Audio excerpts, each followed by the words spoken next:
All right, we ready? It's going to take a second for it to run the link. Oh, yeah, I see. Looks like we are live.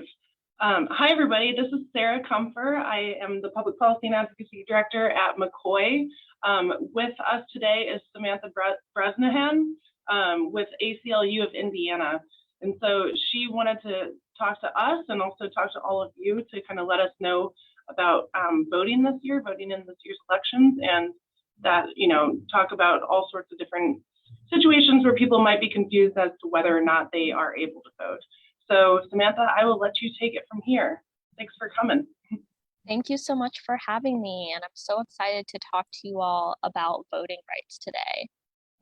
Just one moment. Okay, perfect. So, like Sarah said, my name is Samantha Bresnahan, and I'm the Public Policy and Community Engagement Associate for the ACLU of Indiana. And I want to talk to you all a little bit about voting rights through the lens of our Yes, You Can Vote campaign. So we came up with this campaign because for many years we would get calls from constituents after the elections saying, I didn't know that I was eligible to vote. And that was heartbreaking for us because we want every Hoosier who is eligible to vote to be able to exercise that right. So we came up with this campaign to really talk about who is eligible to vote and make sure that people who may not know their eligibility can exercise their right to vote. So just to set us up a little bit, oftentimes people don't necessarily know why it's important to vote, but each of us as individuals, if we exercise our right, can come together as a community and create change. So community can generate social change, but it starts with the individual and it starts with exercising your right to vote. So as we've seen over the past few years, every issue that you could possibly think of related to civil liberties and civil rights it will be on the ballot and is always on the ballot. We've seen that locally here in Indiana as well as nationally. And elected officials really impact what rights we have. So voting is your best opportunity to choose the leaders who represent you. And we always say the more local the election, the more of a direct impact you can have. And then, of course, here at the ACLU of Indiana, we believe that voting is the most fundamental right in a democracy, and this has been upheld by several rulings by the Supreme Court. And here locally, we have fought continuously to make sure that voting is available for all Hoosiers.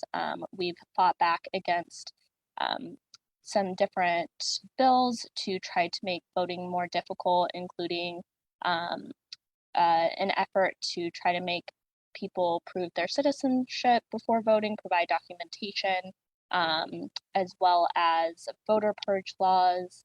And there was a bill that was in the Legislative Assembly where they wanted to make you sign an affidavit if you were going to absentee vote, and we fought against that as well.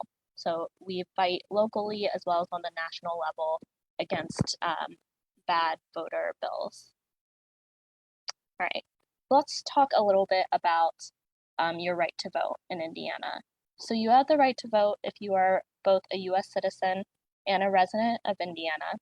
You'll be at least 18 years of age before the next general election. You are not currently in prison after being convicted of a crime. You've lived in the precinct where you will vote for at least 30 days before the election, and of course, if you are registered to vote. So you can check all this information at indianavoters.com. So you can check your registration.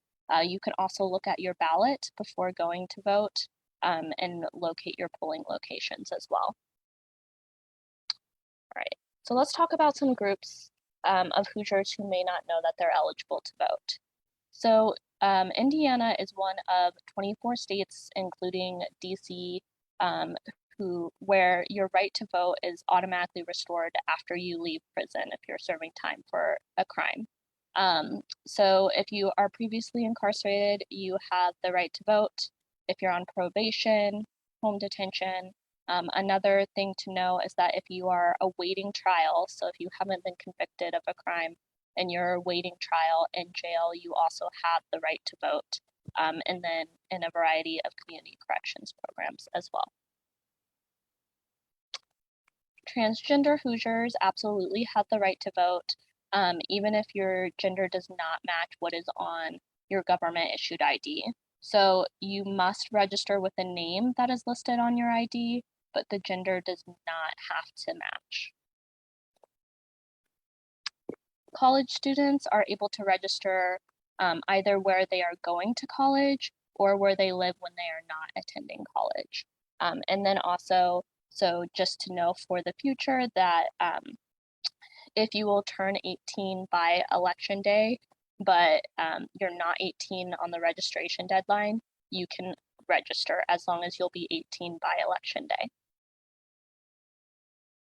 Recently naturalized citizens have the same voting rights as someone who was born in the US, and they absolutely have the right to vote. Individuals with disabilities, so if you have a disability, you should be able to bring someone with you to help you vote, or have a poll worker who can help you vote. And then every polling place has to have at least one accessible voting machine and also be physically accessible. So those are kind of the groups that we want to ensure or may not know that they are eligible to vote. Once you've decided how you'll participate in the upcoming election, we want to make sure that you put together a voting plan. So you'll need a government issued ID, which we'll go over in a little more detail in a moment. Like I kind of went over before, we want to make sure that you have checked your registration, checked for what polling location you'll use, and have also taken a look at your ballot. And then we'll go over this a little bit later as well, but we want you to save the election protection hotline phone number in your phone if you can. Early voting is well underway. If you are in Marion County, you can vote at the city county building, and then there's several other locations that have opened up as well. You'll want to check to see what their times are specifically, but the Indianapolis City County building is offering free parking if you're doing early voting. If you are outside of Marion County, we encourage you to contact your county clerk's office to find the locations and hours for early voting. You can also go to indianavoters.com. Right. So we want to make sure that you know your rights on election day. So if you are in line for 6 p.m. and the polls close while you're still in line, stay in line. You have the right to vote. If you make a mistake, some type of error on your ballot, ask for a new one. If the machines are down at your polling place, ask for a paper ballot.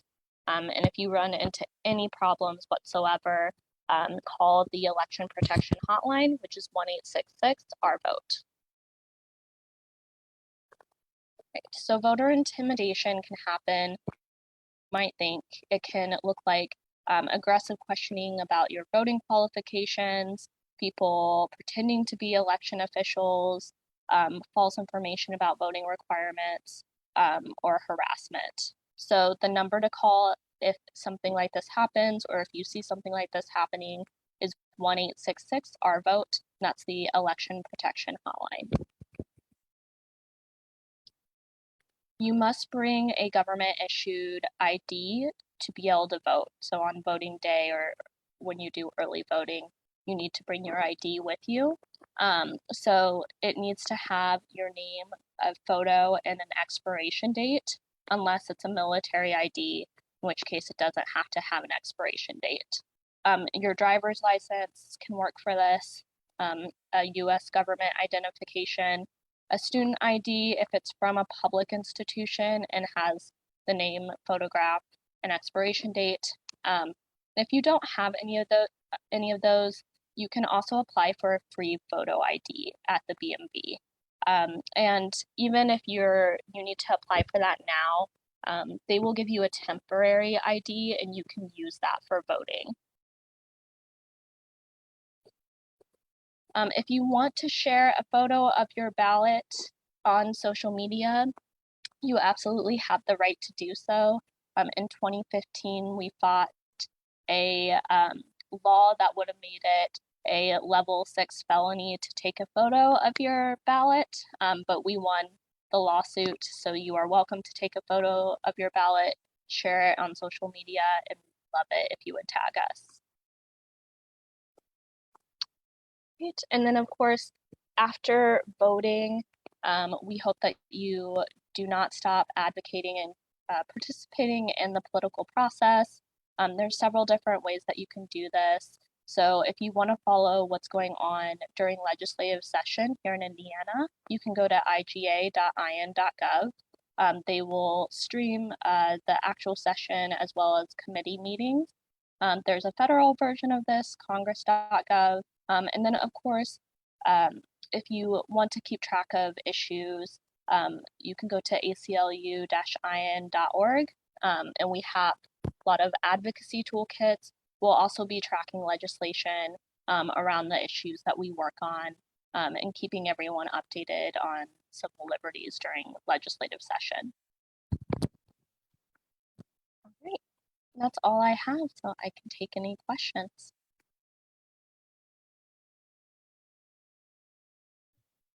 Realized I was muted. Thank you so much, Samantha. Really appreciated this, and you covered a lot of really great information.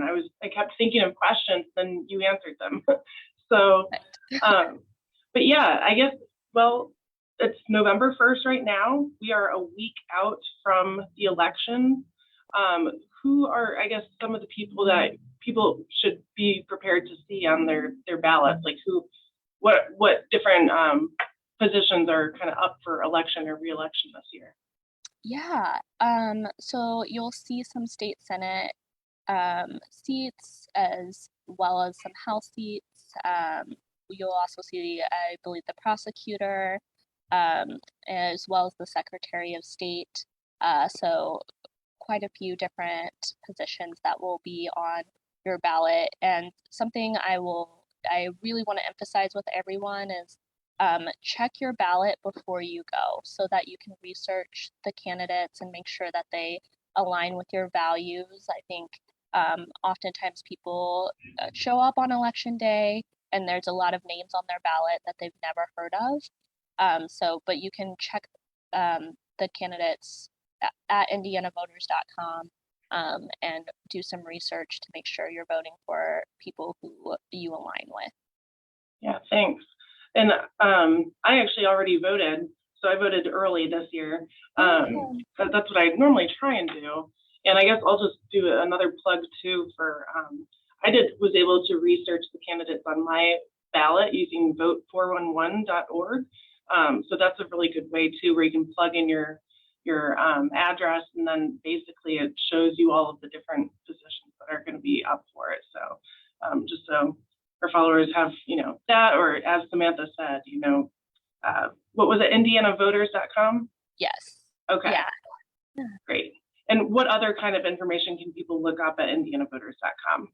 So it's really the hub for everything. So for your photo ID, it's going to kind of go through all those requirements. And also, if you have any issues that you see coming up, for example, if you're not able to get your photo ID or you forget to bring it with you on election day, you can file a provisional ballot, and then I believe you have 10 days to show your photo ID to the election board. So indianavoters.com has more information on that process and kind of troubleshooting other things that might come up, as well as your polling locations and information like that.